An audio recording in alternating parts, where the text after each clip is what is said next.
police ho chu before story ina chuan an vakal ta a ti chuan storeroom an ti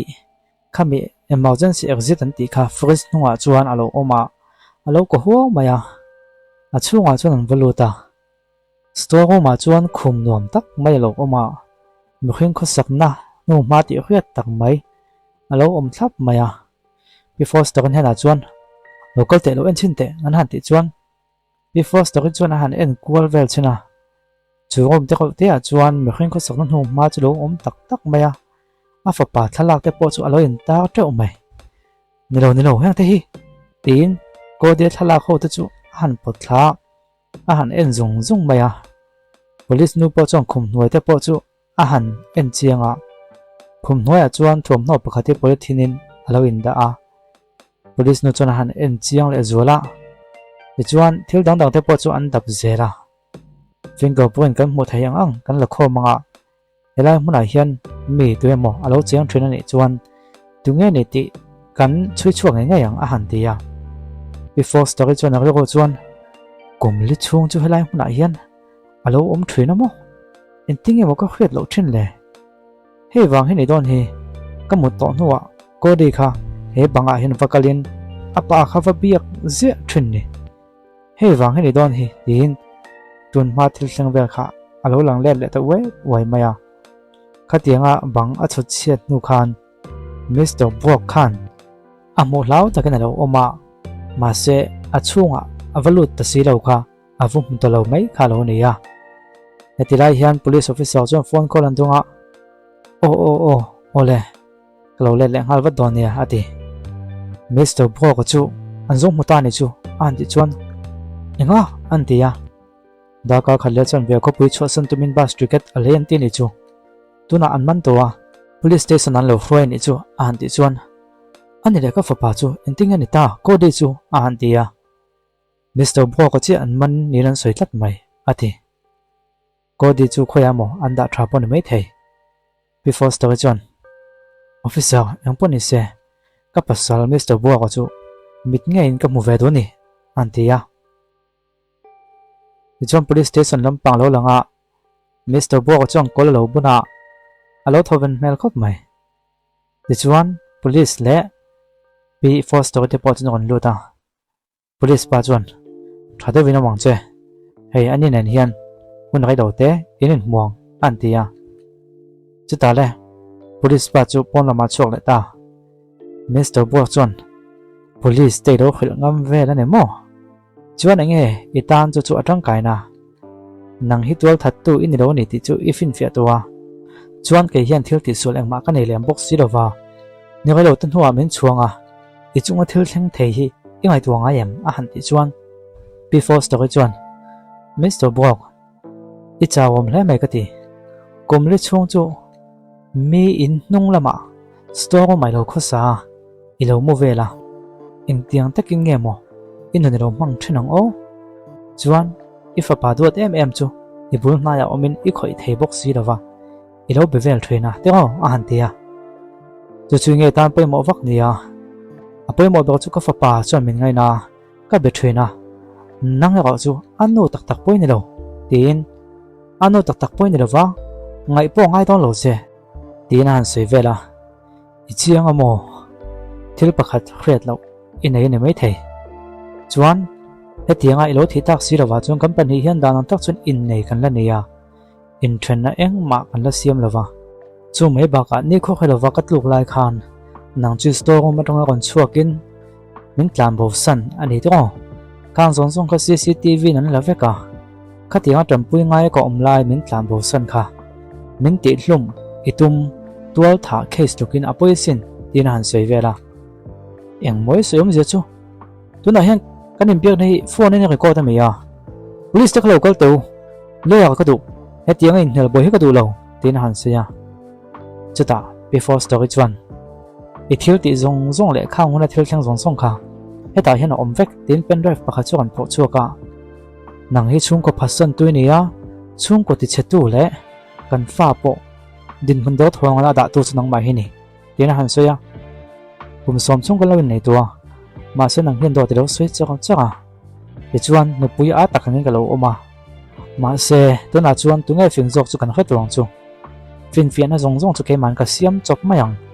nàng hít thiêm lâu chân thế nghe nó tuổi gần idam hun chung rong ta nên ông thấy nó tuổi gần cái hiện mà cái là thôi này chuan ta nên chuan anh kim ít thấy nghĩa truck lên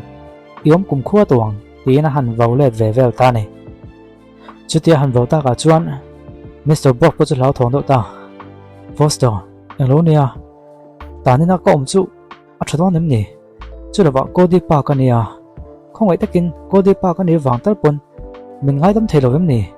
à thiếu được đâu chút lâu thì cái hình bông lòm mà sẽ hết tiếng em anh khám tiếng này nè anh tí à before story chú à hành ngay tụi vắng vắng à Mr. Bob có máy cho chú à hành chú về là chú ta lại nắm tặc chú làm máy chú làm bé ngay ta truck mày khá cái bên chứ khá à bùi tròn nó chú này khá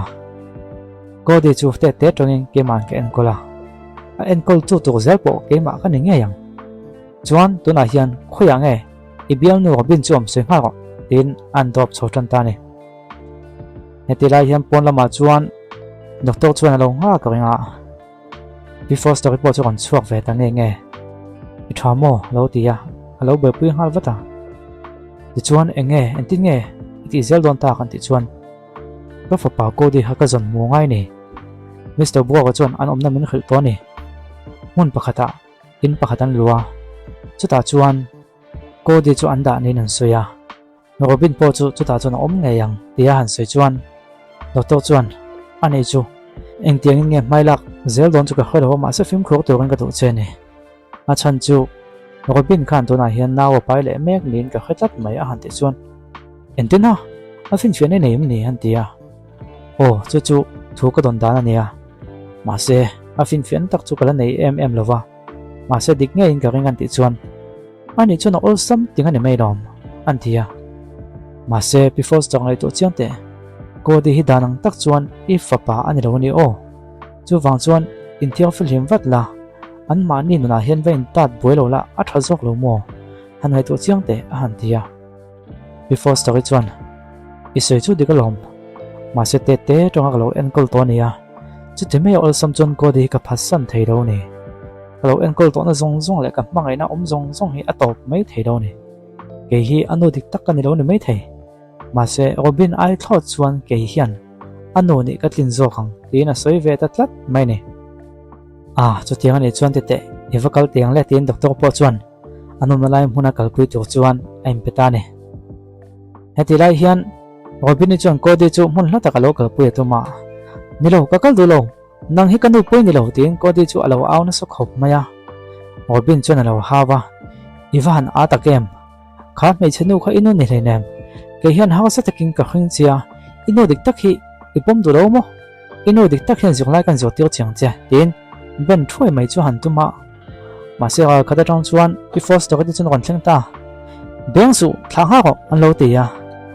ta ko di po chuan anu ti na vat lam pe nga la có đi lúc ngay sụp inu thế cái nó còn chẳng tuổi anh tí à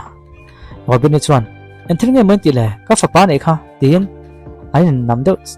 sốc mày à cho ta before story po cho làm mai cho làm beng về lại hai ta trôi mày à thì chuan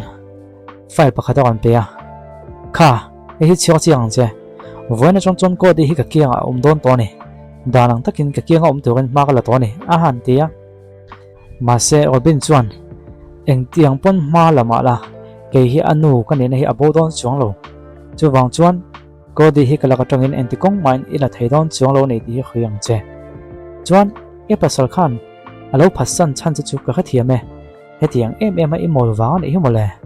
ma se hi do friela danang takin thilgan kal puinga ko di hi chu ka fa ani na hi abo don chuang lo anh tin pon ti poisa lo an ti ya the chuang kat pakhat he kan phok chuaka he ka thi Mr. Bo kan min pe kan ya heta hem poisa man sen lo amani he me mang hian eng thil nge ka ti thei che ila khuyang chu a han ti chuan before story chu awan nui chuak ta ya hle mai kha kat kha aman thei to lo ti khado ne mo tunai hian ni chuan Mr. Bo ka jela aum to a account zong ti to pania kha kat khan tang kai na nei to lo atita cho tia soi ta ka chuan Robin po chu lau thong ta ti chuan Robin lo ngai tha chiang che thil pakhat hriat thel ila nei poka Mr. Buak nen hian danang tak chuan kan len thren tlat lova awm zia chu nang hi Mr. Buak ko partner dik tak ini lo ani chu wang chuan i poisa man to zong zong kha nang hian i poisa in i ol lel evek angai don ani midang poisa i mang tinani anin taka pe chuan i ruk sak tinani tinan seita